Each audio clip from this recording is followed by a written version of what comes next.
Mesdames et messieurs, bienvenue dans cette rétrospective de la semaine sur la voix des minorités MTTZ Télévision.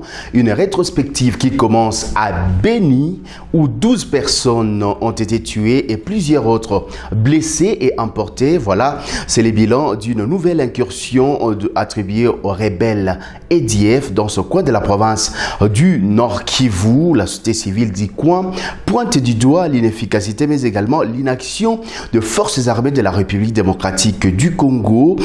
Cette société civile dit ne pas comprendre comment les rebelles peuvent opérer de 20h à 23h sans aucune intervention de l'armée. Plus de détails dans cet élément qui signe d'Alpha Mupanda.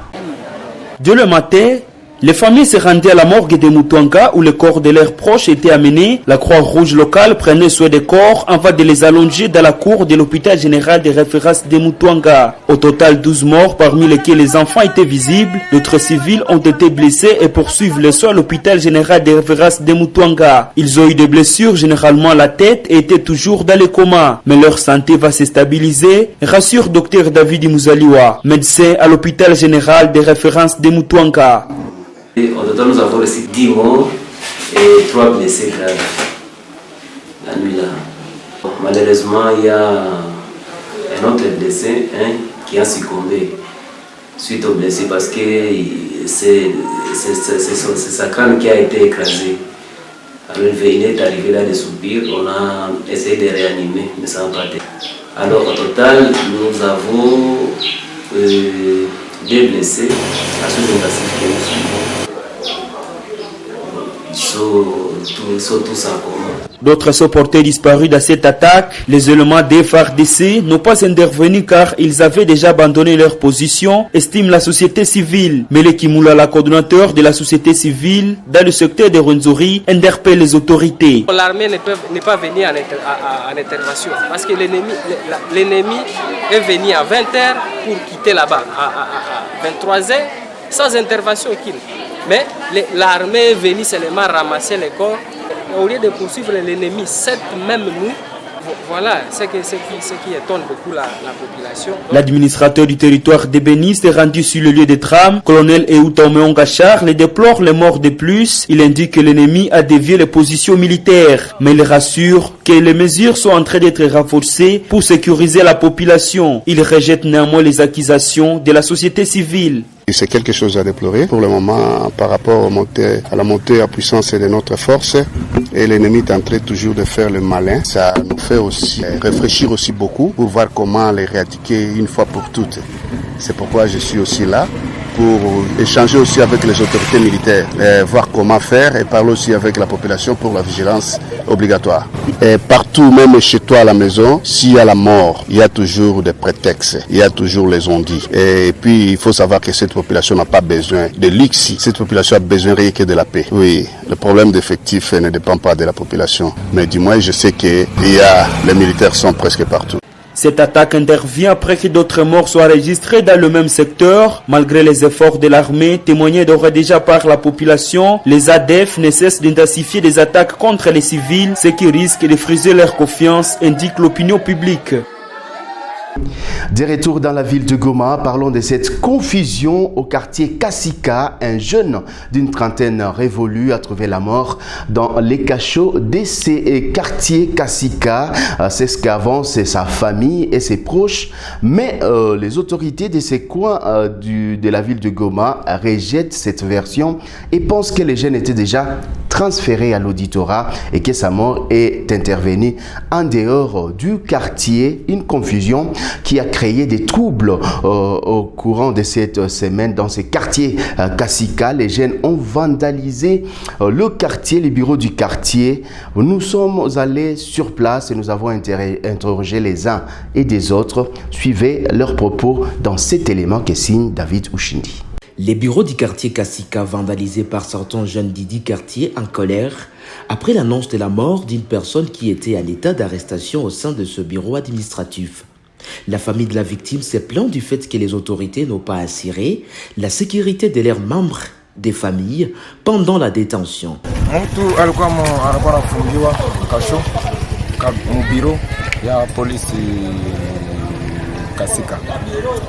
Après, kufungiwa, alikuwa anagombana mbagare. Pale wakaniambia sehemu mtu anafungiwa nikapana makuta 40,000 francs. Mimi ananiambia mtu anafungiwa, analomba manje, mimi napana franka. Mimi hapana après kupana franka magharibi 19h wananionyesha njoo maiti mbele nyuma ya lupango. Joka na la. Ile maiti ndio na mimi niliuliza maiti ilifika hapa ayo. Viongozi tusaidie kuweza gérer politique parce que hawezi lomba mtu amande kisha umletee maiti. Version soutenue par un notable des Kasika qui trouve inacceptable que quelqu'un meure en détention et appelle les autorités à s'expliquer. Il lui reste à mener des informations tellement fiables pour déterminer la vraie cause du décès des victimes. Et jusqu'à ce matin, il y a la population qui était, un engouement de la population qui était encore au bureau. Lorsqu'on est arrêté, on est sous la responsabilité de l'État. Et si on est sous la responsabilité de l'État, donc tout ce qui pourra m'arriver, c'est l'État qui sera le premier responsable avant qu'il y ait d'autres enquêtes. Et cette mort que nous avions enregistrée d'un détenu, jusque-là, c'est l'État qui a la possibilité de se justifier devant la population comment quelqu'un arrêté peut mourir en cachot. Cette version des faits a été balayée par les autorités du quartier Kasika. Elles estiment que le jeune en question n'a pas trouvé la mort dans les cachots du bureau du quartier. Méthode Mpondi, les 05, clarifient que leur bureau avait déjà transféré la victime à l'auditorat militaire. Cette autorité appelle la population au calme et à éviter la justice populaire. La population est mal informée. On ne sait pas qui fait quoi et qui doit faire quoi. La victime a fait 48 heures ici. OK. Au cachot ici. Transféré à l'auditorat. OK. De l'auditorat, rentré chez elle à la maison. La victime est décédée chez elle à la maison. C'est la jeunesse du quartier qui est venue avec le cadavre jusqu'ici. Moi, j'étais ici. La justice populaire est défendue par la Constitution de la République démocratique du Congo. Pourtant, plusieurs cas de justice populaire sont enregistrés jour après jour dans plusieurs entités du pays, d'où la nécessité de renforcer la sensibilisation sur le respect des lois du pays est d'une importance capitale. Et puis la jeunesse de la commune de Karisimbi sort de son silence et exige la libération du professeur Kabanza qui a disparu il y a déjà un mois. Cette jeunesse pointe du doigt les autorités et dit ne pas comprendre comment les autorités gardent silence pendant que ces pères de famille restent toujours introuvables. Vous allez suivre le président de la coordination de la jeunesse de la commune de Karisimbi et la femme du professeur Kabanza dans ses propos recueillis par votre rédaction. C'est sous les larmes aux yeux qu'on est en train de fustiger la manière dont les services de sécurité sont en train de faire semblant face à la disparition de notre vaillant papa, ami des jeunes Kabanza Jean Bosco, un enseignant du collège Mwanga. Comme vous le savez, le papa Kabanza a été emporté il y a de cela un mois.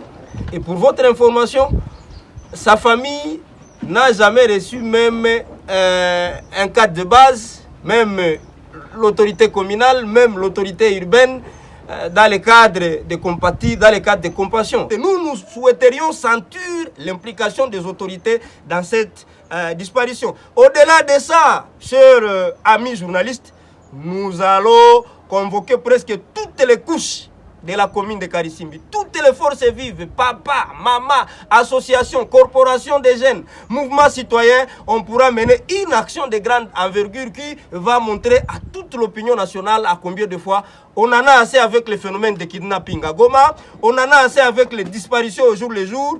Nous avons besoin de retrouver notre papa Kabanza, Jean Bosco. Nous aussi, comme jeunesse de la commune de Karisimbi, jeunesse de la ville de Goma, nous accordons 48 heures, l'ultimatum de 48 heures aux autorités en vue de solliciter leur implication pour que notre papa Kabanza, Jean Bosco, puisse revenir le plus tôt dans sa famille respective. Nipo bibi ya mwenye alipotea Kabanza Nsenga Jean Bosco. Sisi kama jamaa tunahuzunika sana. Tangu siku mzee alipotea ilikuwa tarehe 2 mwezi wa 5. Kwa bahati ya Mungu tuliweza kupata wale wenye waliweza kukomunike naye mara ya mwisho, na wale mabandia walishapatikana, walishapandisha kumunzenze, na inaonekana wale watu 2 wanajua mahali kwenye Papa Kabanza Nsenga Jean Bosco iko, lakini mpaka sasa tunajiuliza kama kubauliza baseme kwenye mtu iko kama inaomba saa ngapi, lakini naisha kuwa mwezi ya kupita na wale watu 2 wanajulikana na wanaweza bauliza na wanasema kweli kwenye mtu iko. Tunaomba bauliziwe mwa hii masaa yenye hawa watoto wetu wanasema ile masaa kabisa yenye wale watu 2 na walisha sema kwenye mtu iko. Et parlons santé dans cette rétrospective de la semaine. La province du Nord Kivu fait face à une grave pénurie de sang. Les CPTS alertent sur cette pénurie et appellent à la mobilisation pour donner les sangs et sauver des vies. Nous sommes allés au courant de cette semaine voir la responsable de ce centre de transfusion sanguine qui a donné l'alerte et pense que la situation est très grave. Plus de détails dans cet élément. C'est une carence inquiétante de poches de sang qui s'observe actuellement en province du Nord Kivu. Une situation qui préoccupe au plus haut degré la coordination provinciale des transmissions sanguines, CPTS. Pour Dr Liliane Bouza, la situation vient de s'empirer depuis le début des examens dans les écoles et universités de la province, lieux où s'effectue une plus grande collecte du sang. Actuellement, nous sommes en train d'enregistrer une pénurie du sang au niveau de la province.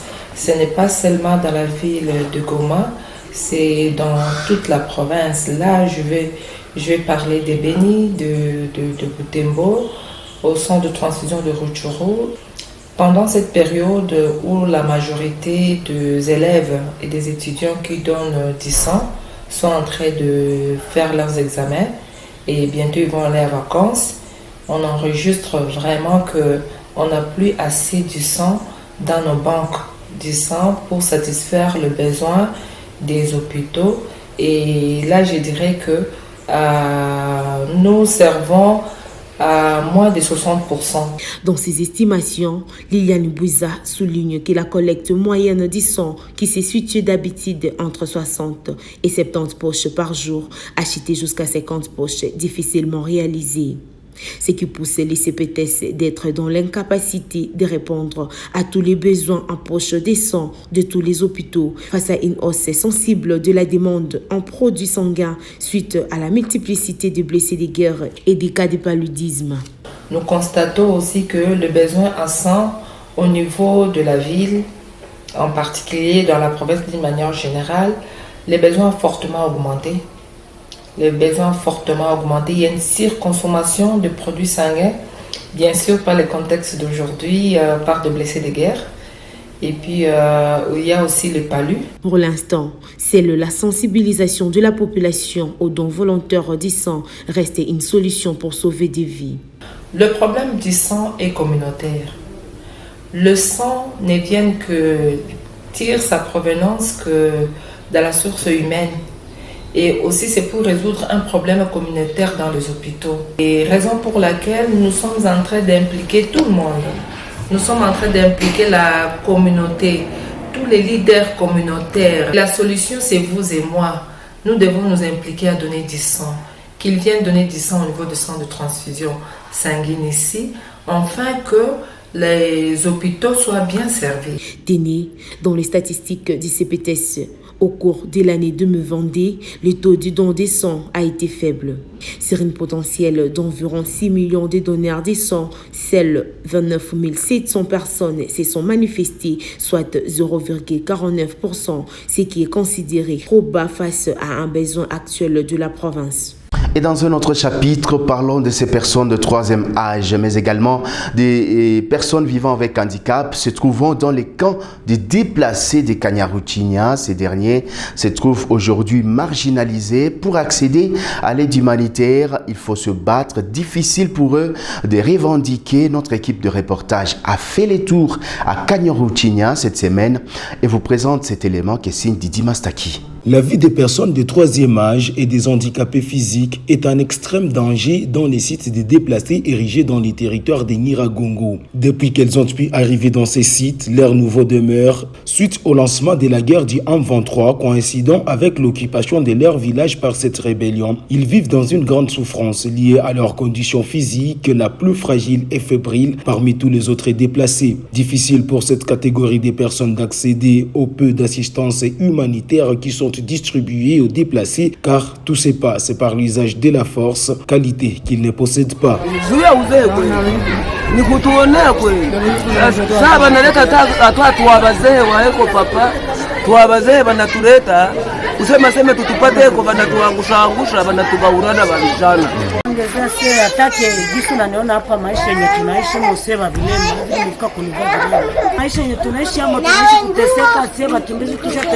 Depuis tous les temps qu'ils ont déjà passé dans ces sites, ils se trouvent marginalisés avec leur double vulnérabilité. Du côté des responsables des sites et des organisations non gouvernementales et humanitaires, personne ne plaide en leur faveur, ce qui les plonge encore plus dans un grand trauma psychologique.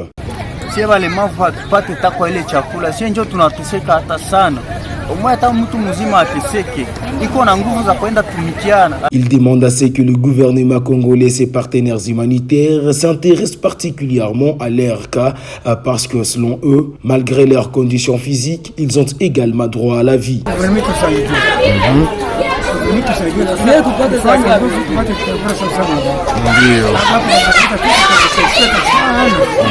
De son côté, les présidents des déplacés des groupements Bouvira, Mouja, Kibati et Mounigi, ils ont lancé un programme d'enregistrement de toutes les personnes de troisième âge et handicapées pour le lancement des plaidoyers en faveur de cette catégorie de personnes, surtout dans le cadre tout d'abord du suivi sanitaire, tout en cherchant des partenaires humanitaires susceptibles de leur venir en aide dans les cadres alimentaires. Théo Moussekoua. Wale walemavu tuko na waregistre kwa sababu ya organization moja yenye tuko napenda tuende kubaona kuangalie jinsi ya kuanza kuwatunza. Téné, les vieillards et les personnes handicapées sont les plus victimes de ces grands conflits armés que mène la rébellion du M23 dans les territoires des Rutshuru, Massissi et une partie des Nyiragongo depuis le mois de novembre 2021 dernier, aux côtés des femmes et des enfants qui éprouvent aussi d'une si grande souffrance liée à cette guerre. Et puis sécurité dans cette rétrospective de la semaine avec cette question qui taraude les esprits de la population dans le quartier Lac Vert. Que font les Wazalendo et quel est leur rôle? Ces derniers sont accusés d'être auteurs de plusieurs cas d'insécurité dans ce coin de la ville de Goma. Le chef du quartier Lac Vert alerte et pense qu'il est temps que les autorités prennent en charge ces jeunes Wazalendo. Plus de détails dans cet élément signé Joyce Mwamba. Le vol, les pillages et plusieurs autres formes de banditisme sont enregistrés au quartier Lac Vert en commune de Goma, dans la ville portant les mêmes noms. C'est une dénonciation émanant de la population de ces coins de la province du Nord Kivu, transmise par son chef des quartiers qui pointe du doigt le jeune patriote dit Wazalendo et pense qu'il serait à la base de l'insécurité dans ces quartiers. La situation est caractérisée par les extorsions des biens de la population, par toujours des hommes en uniforme. Nous donnons toujours des rapports par rapport à la circulation des armes. Même au même moment dont je vous parle, madame, si vous pouvez faire un peu les tours dans les quartiers, vous allez les trouver toujours avec des armes, avec des anciennes tenues. C'est ce qui les caractérise, que sont des Wazalendo. Ces derniers demandent un éclaircissement sur la mission et les responsabilités des Wazalendo dans cette entité qui est une partie de la ville de Goma. Ma demande est simple, c'est savoir quel est le rôle des Wazalendo dans les quartiers. Est-ce qu'ils sont censés de vivre avec la population? Est-ce qu'ils sont reconnus officiellement par l'État? On se demande beaucoup de questions. C'est l'État maintenant de nous déterminer. La même situation sévit à Bouérimana, dans les territoires de Massissi, où récemment le président du conseil local de la jeunesse a alerté sur les tracasseries similaires causées par les mêmes Wazalendo. Un dossier sensible qui demande l'implication des autorités concernées, surtout dans la gestion des Wazalendo qui travaillent désormais aux côtés des FARDC. Et puis notre équipe a fait un tour à la Petite Barrière pour voir les conditions dans lesquelles travaillent les agents du service de quarantaine animale et végétale du côté congolais. Ces agents travaillent très difficilement, pourtant ils sont très importants dans la sécurité alimentaire. Ces aliments qui viennent de l'autre côté et qui doivent être traités et analysés avant d'être consommés par le Congolais. Mais ces agents disent travailler très difficilement. Il manque de matériel et de microscopes pour faire leur travail, ce qui inquiète la population de Goma. Vous allez les suivre dans cet élément. Alors que les SCAV, services des quarantaines animales et végétales, jouent un rôle important dans la sécurité alimentaire lors des importations des produits du règne animal et végétal, ces services restent sans équiper. Pas de laboratoire, moins encore des microscopes pour une surveillance phytosanitaire objective. Pour manifester leur présence, Serge Seroutouki souligne qu'ils se contentent seulement d'une surveillance macroscopique dont moyennant leurs propres yeux pour décider de l'état des produits faisant l'objet de l'importation. Nous avons des agents à l'extérieur, des techniciens qui prélèvent des échantillons. Malheureusement, vu que nous n'avons pas de microscope, on utilise les macro-échantillons macroscopiques. On voit à partir de nos yeux si c'est propre à la consommation ou bien c'est impropre. Et si on avait un labo, on devrait le soumettre au laboratoire. Dans son volet animal, Jean-Luc Akoulé présente la même situation. Difficile pour eux de fonctionner selon les conditions qui se veulent pour leur service. Leur contre-expertise macroscopique reste moins rassurante et se limite à la production de notes d'expertise. Là, les examens sont sanctionnés par une note d'expertise. Donc, une note qui montre que la viande ou même les poissons ont été quand même examinés par un officier vétérinaire officiel. Toutefois, en dépit de l'air sans équipement, ces chefs des postes de la Petite Barrière rassurent que la surveillance macroscopique arrive à déceler des produits impropres à la consommation. Ce que je peux dire à la population, c'est de dire d'avoir confiance à nous. Nous sommes là, nous sommes un service protecteur de la population. Donc, ce qui est propre, on le fait passer, ce qui est impropre, on le fait arrêter. Si c'est impropre à la consommation, automatiquement on fait le PV de destruction. Ceux-ci ne restent pas calmes face à cette situation. Ils demandent aux autorités de s'impliquer dans cette affaire pour qu'ils soient dotés d'un laboratoire qui leur permettra de bien travailler pour assurer une bonne sécurité alimentaire. Ce n'est que de nous appuyer parce que normalement, les conditions dont nous travaillons au niveau de la Petite Barrière ne sont pas réunies. Parce que normalement, on devrait avoir des appareils, les équipements vétérinaires, on devrait avoir de beaux bureaux, on devrait avoir même des matériels pour examiner les viandes qui nous arrivent. Déni, les SCAV assurent la surveillance phytosanitaire des produits du règne animal et végétal à l'importation afin d'assurer une bonne sécurité alimentaire de la population.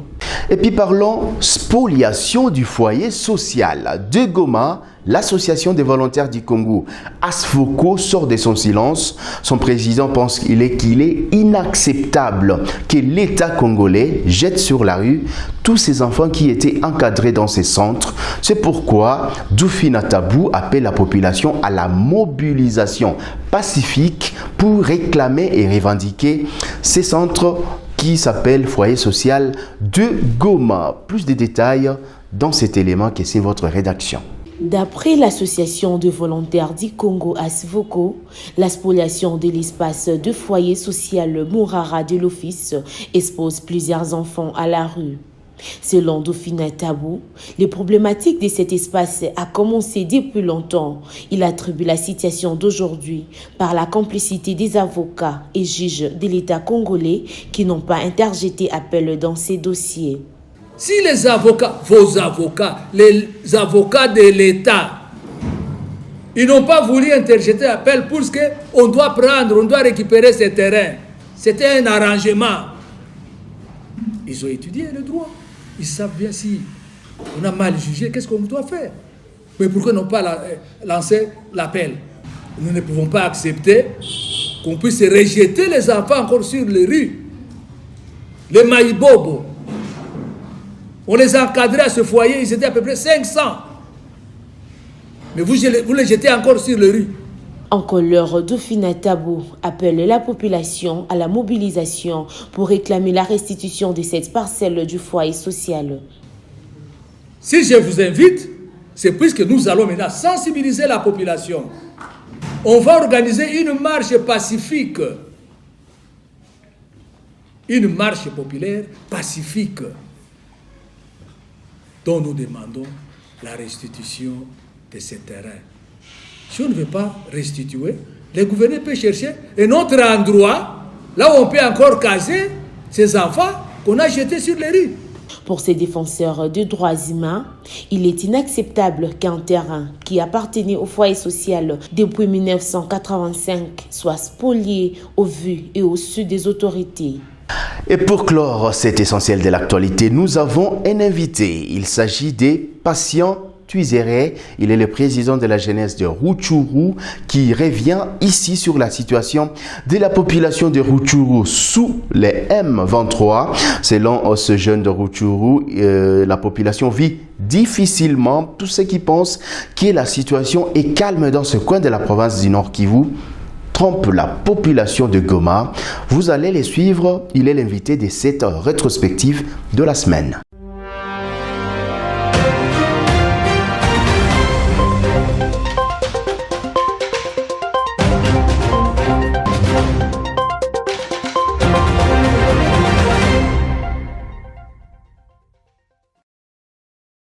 Hali ya Rutshuru inaendelea kuwa mbovu, kwani inaendelea kusemeka kama adui ametoka ameacha zone ambazo alikuwa akipea ameziachia force ya EAC.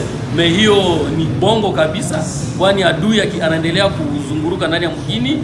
Kwa leo ukafika kiwanja, ukafika Rutshuru centre, mahali fulani ambako EAC anapatikana, utakutana kama wa autorite wa M23 wakingaliki pale na maskari wao wakingaliki pale. Wamoja kati yao wanavala mateni civil, na hiyo wa humanitaire wakati wanatembelea kule wanarudia na maraporo za kuonesha kama population ishaka kurudia, kwani M23 ishaka kutoka. Na hiyo ni bongo mtupu, kwani kila siku wanaendelea kupie mabutiki, kila siku wanaendelea kuiba na kufanya makidnapping ndani ya population. Ni kusema Rutshuru hali ikigaliki tujuru mbovu. Kama hata kama hiyo force ya EAC iko kule, amani haiko Rutshuru. Population inavake kwa activities zake timidement. Kwani ukafika Rutshuru watu wanaonekana kama vile wako ndani ya kilio. Ukaona watu ambao wanatoka Rutshuru, hautaona mtu ambaye anatoka Rutshuru ambaye ana furaha. Watu wote ambao wako Rutshuru hawana furaha, kwani wako kama vile wanaishi ndani ya calvaire. Wako kama vile wanaishi kama vile wa esclave. Ni kusema watu ambao wanaenda kulima ndani ya shamba, wanaenda wanalima kuchikaza tu juu waishi, hawajue kama watatoka kule kushamba wafike. Watu wanaenda wanafungua mabutiki yao, wanalala, hawajue kama utakucha na wakigewa wazima. Donc hali iko mbovu kabisa. Hali inaendelea kuwa mbovu na inaendelea kuharibika sana tena sana. Aliko ni bomba toujours autorité, na ndio lalamiko yote ya kila siku kuweza kuomba autorité waweze kufanya haraka iwezekanavyo, waachana na kila kitu kyote, wakamate amani kama kitu ambacho kinapaswa kuwa wakamate amani sa vile probleme ya kwanza ya urgence ambayo wanapaswa kuresoudre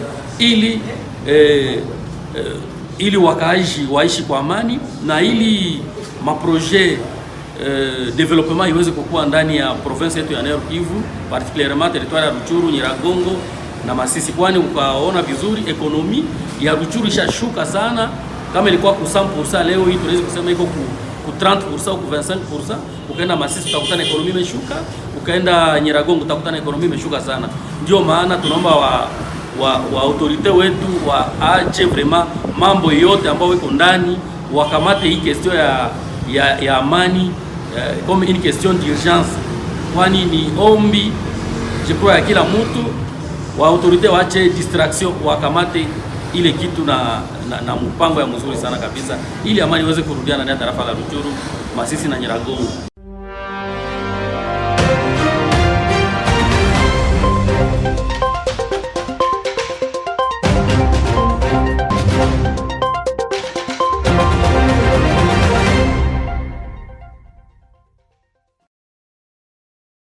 Et ça sera tout pour cette rétrospective de la semaine. Merci à vous de continuer à faire confiance à la voix des minorités de TZ Télévision.